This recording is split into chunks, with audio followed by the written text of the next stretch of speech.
Hai, selama nggak di studio, beberapa video terakhir tuh dieditnya pakai laptop ini.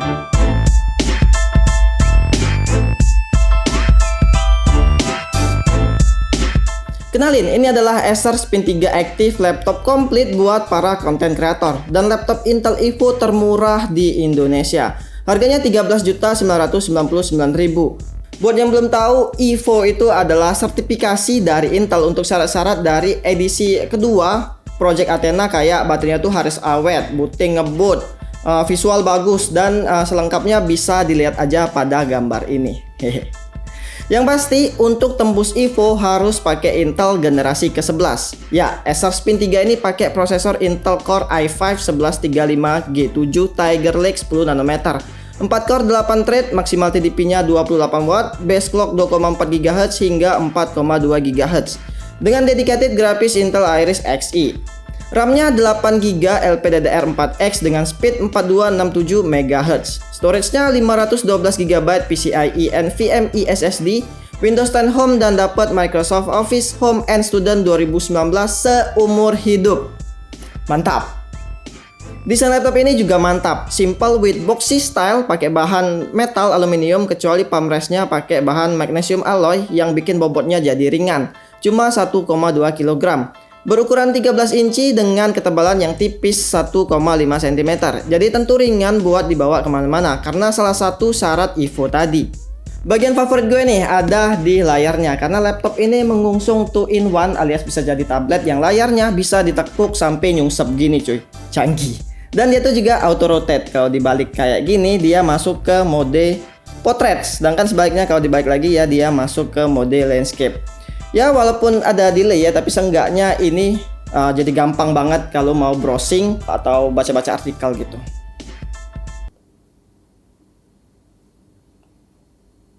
Tentu layarnya juga udah touchscreen, ada stiker Feel by Wacom, plus dapat stylus pen bersertifikat Wacom AS di paket penjualan. Nah yang menariknya stylusnya itu ada di bagian pinggir sini. Awalnya gue nggak tahu ya, karena pas gue lihat tuh di sini tuh kayak ada bagian yang mengganjal karena keterampilan tangan gue yang sangat membagongkan. Jadi gue tarik nih, ternyata ada stylus. Wow. Terus kalau dimasukin lagi ya dia bakal otomatis ngecas.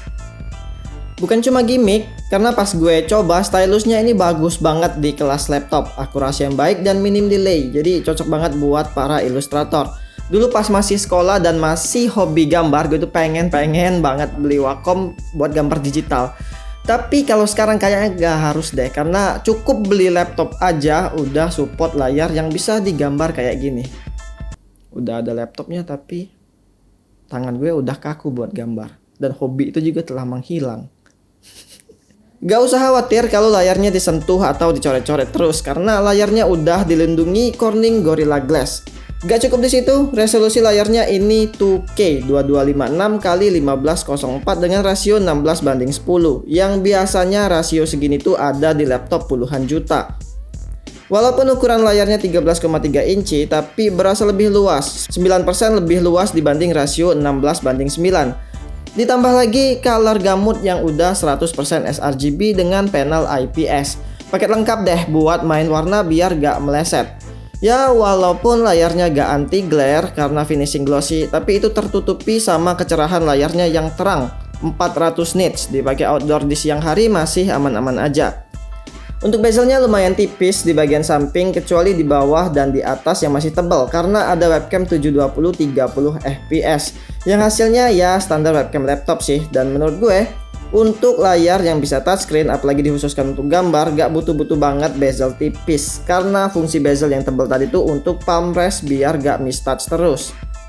Lanjut ke bawahnya, ini ada grill yang sekalian jadi speaker stereo menghadap ke atas. Walaupun udah support DTS, tapi untuk kualitas speakernya sih menurut gue masih kurang, dominan treble alias cempreng kayak suara gue.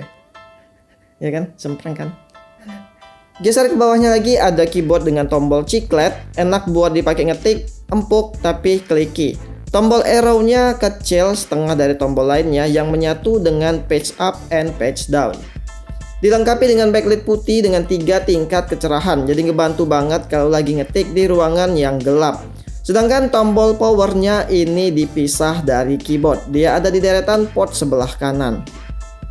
Untuk touchpadnya dia lumayan gede tanpa dedicated button. Terus juga udah support Windows Precision Driver dan teknologi palm rejection. Bikin ngetik aman tanpa gangguan mistouch lagi. Dan kotak hitam ini adalah Windows Hello Fingerprint. Jadi untuk unlock laptopnya jadi gampang pakai fingerprint aja.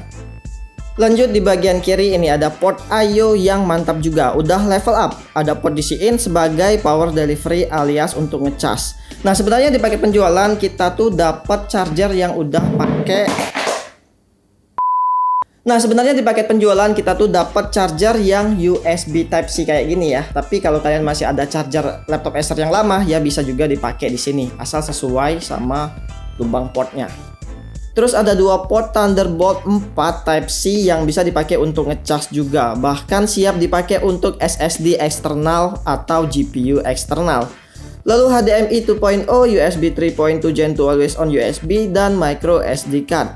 Sedangkan di sebelah kanan ada Kensington lock, audio jack, USB 3.2 Gen 1, power button, LED indikator, dan dock stylus pen tadi. Nah sekarang kita masuk ke mode performanya.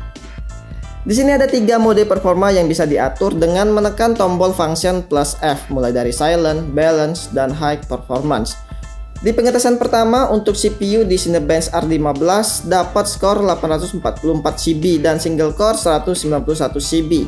Hingga run kelima gak tahu ini karena softwarenya apa memang hardwarenya, dapat skor yang sama persis, gak ada penurunan. Seharusnya sih ya berkurang ya. Jadi gue coba lagi di versi terbaru Cinebench R23. Di run pertama, multi-core performance dapat 4934 points dan 1304 points untuk single core-nya. Di run sampai 10 kali hasilnya naik turun sih. Lalu ngerender mobil BMW pakai aplikasi Blender selesai di 9 menit 53 detik. Lanjut pengetesan GPU 3D Mark Firestrike dengan overall score 4173 mencapai suhu maksimal 95 derajat. Kalau Time Spy dapat overall score di 1500 dan tidak lulus stress test di 85%. Pada saat pengetesan stress test ini suhunya mencapai 100 derajat Celcius. Sedangkan untuk speed SSD-nya dari Crystal Diskmark ini gak sampai 2000, 1987 untuk read dan 970 untuk write. Masih oke lah di kelasnya. Nah, pada penggunaan real life di Adobe Premiere Pro 2021, playbacknya lancar asal di proxy. Tapi pas di preview dan setelah di render, videonya ada glitch tiap 3-7 detik. Gue nggak tahu masalahnya ada di mana, mungkin ada driver yang nggak kelihatan belum diupdate, atau ada encoding yang nggak support, atau emang aplikasi Adobe Premiere Pro versi 2021 terbarunya ini. You know lah aplikasi ini, ya Tuhan berat banget, sumpah.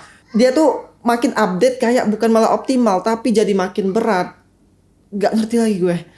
Cara gue untuk ngilangin glitch-nya pakai aplikasi Handbrake. Jadi footage asli itu di render atau dikompres dulu pakai aplikasi Handbrake. Kalau udah baru deh hasil render dari Handbrake tadi dimasukin ke Adobe Premiere Pro. Problem solve, glitch-nya hilang. Tapi masih ada tapinya lagi. Jadi makin berat pas proses editing. Padahal bitrate itu lebih kecil dan size juga otomatis jadi kecil. Tapi entah kenapa di sini itu jadi makin berat. Padahal kalau nggak di kompres atau di render dulu pakai aplikasi Handbrake itu lancar jaya di sini coy. Tapi ada glitch tadi. Tapi untuk rendernya laptop ini cepat. Video 1 menit di 1080 target bitrate 10 Mbps dengan multiplayer dan efek selesai di 25 detik. Sedangkan di target bitrate 50 Mbps sesuai footage asli selesai di 42 detik. Ini ngebut loh, setara laptop-laptop gaming yang udah kita review. Walaupun bukan laptop gaming, tapi bisa banget dipakai main game. Lumayan lah buat ngilangin jenuh sama kerjaan. Game-game kompetitif kayak CSGO, settingan 2K 16:10 dan grafis low, dia dapat 27-35 FPS.